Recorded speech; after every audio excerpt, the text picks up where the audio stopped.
If you're a gay, lesbian, bisexual, transgendered, or otherwise queer teenager, and you're also a Christian, this message is for you.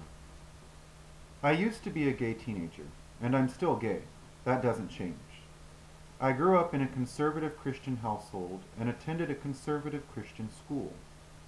I realized I was sexually different when I was about 11 years old, but remained conflicted about it through teenagehood because of my Christian environment. Little did I know then that it is entirely possible to be both a good Christian and an out and proud queer person. From about the ages of 12 to 19, my life was miserable. I was taught that who I knew I was inside was offensive to God, and that people like me were sent to eternal hell. I loved my family, I loved God, and I prayed every night to be straight. The more I prayed, though, the more I knew I was gay, and that nothing in the world or in heaven could change that. I desperately wanted to believe I was created gay, that to be gay is a blessing, but didn't the Bible say otherwise? I became so depressed that I thought often about dying and ways I could kill myself. Looking back, I thank God that I did not end my life, for I would not be living now in the joy of knowing God's love for his BGLTQ children. But that took a while to get to. When I was 18, I met a girl in college. I thought that getting married to a woman would cure me, and this girl was pretty, full of life, and loved God.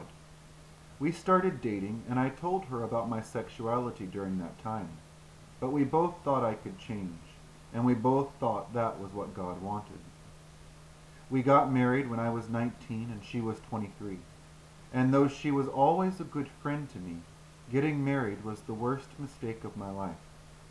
We were both dedicated to the idea of doing something that is impossible, changing a person's sexual orientation.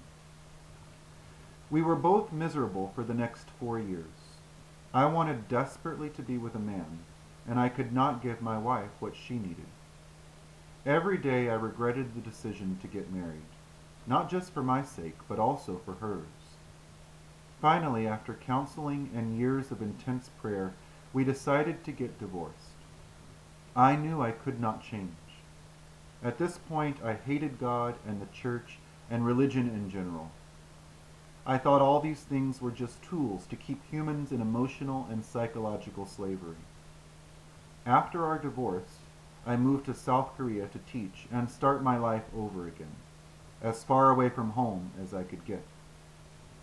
I considered myself an atheist. Every night I would drink until I could not stand, then fall into bed, empty and alone.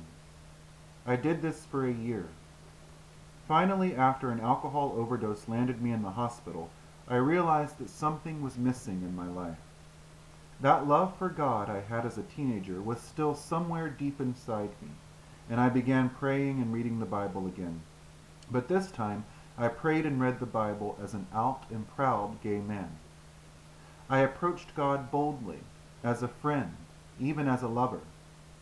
And the amazing thing is that I experienced warmth and acceptance when I did this. Not judgment, not fear, and not self-hatred. At that point, I realized that no matter what other Christians might say, God loved me just the way I was. Who I slept with mattered little to God, as long as I was truthful and honest. One important thing I realized is that lying will kill you. I had been lying to myself, my family, and my friends for so long. I had not been true to myself as a gay man. As long as a person lives in the truth, that person is free. Another thing I realized is that the Bible does not disapprove of homosexuality. When the passages often used to disapprove of homosexuality are read with an appropriate historical and linguistic understanding, the reader realizes that the Bible says nothing about homosexuality as we know it today. In fact, the Bible may actually speak approvingly of homosexuality. In the next few weeks, I will post videos on this YouTube channel explaining how the Bible does not condemn homosexuals, and I will also produce some videos explaining how queer youth can gain encouragement from the Bible and from their Christian faith. If you are a BGLTQ teenager, do not lose hope. Rejoice in the way God made you. You are good, and your sexuality is blessed.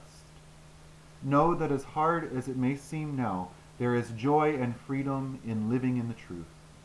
And it is my prayer that each of you will grow into the truth that you are good and blessed and loved by God. Please feel free to email me with questions, comments, or prayer requests at gaychristianteens@gmail.com. Until next time, God bless you.